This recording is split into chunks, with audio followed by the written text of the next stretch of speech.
মিয়া নহলে চৰকাৰ বনাব নোৱাৰিব নেকি বিজেপিয়ে? নিৰ্বাচন আহিল, এতিয়া যেন মিয়াৰ ভূত লাগে বিজেপিক। মিয়া নহলে যেন বহু সমষ্টিত পৰাজিত হ'ব লাগিব বিজেপি। এতিয়া যেন মিয়া হৈ পৰিছে ত্ৰাণকৰ্তা। মিয়াৰ ভূত নালাগে বুলি কোৱা মুখ্যমন্ত্ৰী কিয় হঠাৎ নৰম হল? মিয়া নহলে 100খন আসন পাবনে বিজেপিয়ে? নে 100খন আসনৰ সপোন মিয়া অবিহনে পূৰণ নহব বিজেপিৰ?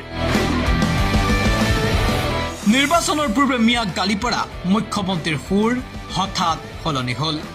সকলো মিয়া মুছলমানটো অচিনাকি নহয়। 51 চনৰ আগত অহাও মিয়া মুছলমান আছে। গতিকে আমাৰ কথাতো সাম্প্ৰদায়িকতা নাই। 2024 বিধানসভা নিৰ্বাচন এতিয়া সমাগত। নিৰ্বাচনৰ প্ৰাক্ষণত চৰ্চাত মিয়াৰ প্ৰসংগ, কিয়নো সততেই মিয়াক গালি পাৰে ৰাজ্যৰ মুখ্যমন্ত্ৰী হিমন্ত বিশ্ব শৰ্মাই। মিয়াক এক প্ৰকাৰৰ টাৰ্গেট কৰি মুখ্যমন্ত্ৰীয়ে শেহতীয়াকৈ আগবঢ়াইছে বহু মন্তব্য। মুখ্যমন্ত্ৰীৰ মিয়া বিৰোধী মন্তব্যই তোলপাৰ লগাইছে সমগ্ৰ দেশ।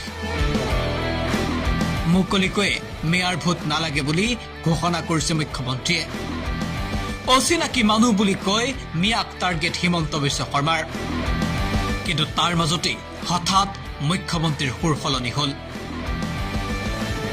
এইবাৰ মুখ্যমন্ত্ৰীয়ে কলে সকলো মিয়া অচিনাকি নহয়। সকলো মিয়া মুছলমানটো অচিনাকি নহয়। 51 চনৰ আগত অহাও মিয়া মুছলমান আছে। গতিকে আমাৰ কথাতো সাম্প্ৰদায়িকতা নাই।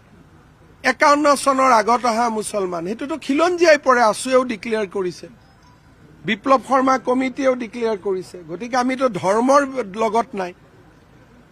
বিপ্লৱ শৰ্মা কমিটিয়ে কি কৈছে যে 51 চনৰ আগত অহা মানুহখিনি অসমীয়া। গতিকে এইটোতো কোনো আপত্তি নাই। গতিকে যদি 71ৰ পিছত অহা মানুহ ইমান গালি গালাজ খায়ো বিজেপিত জইন কৰে, আপুনি কি কৰিব? আৰু মইতো জইন কৰিব কোৱা নাই, কিন্তু আমাৰ ফোন নম্বৰ আছে, ফোন দিলে মেম্বাৰ হৈ যায়। কিন্তু সকলো মিয়া মুছলমানটো অচিনাকি নহয়। তাতোতো বিপ্লৱ শৰ্মা কমিটিয়েতো এটা কৈ গৈছে। গতিকে মই পুৰা আইনৰ গণ্ডিৰ ভিতৰতে কওঁ, যি কওঁ আইনৰ গণ্ডিৰ বাহিৰত মই নাযাওঁ। হঠাৎ মুখ্যমন্ত্ৰী হিমন্ত বিশ্ব শৰ্মাৰ মুখত মিয়াৰ প্ৰসংগত ইমান নৰম স্থিতি দেখি এতিয়া ৰাজ্যজুৰি আৰম্ভ হৈছে আন এক ৰাজনৈতিক চৰ্চা।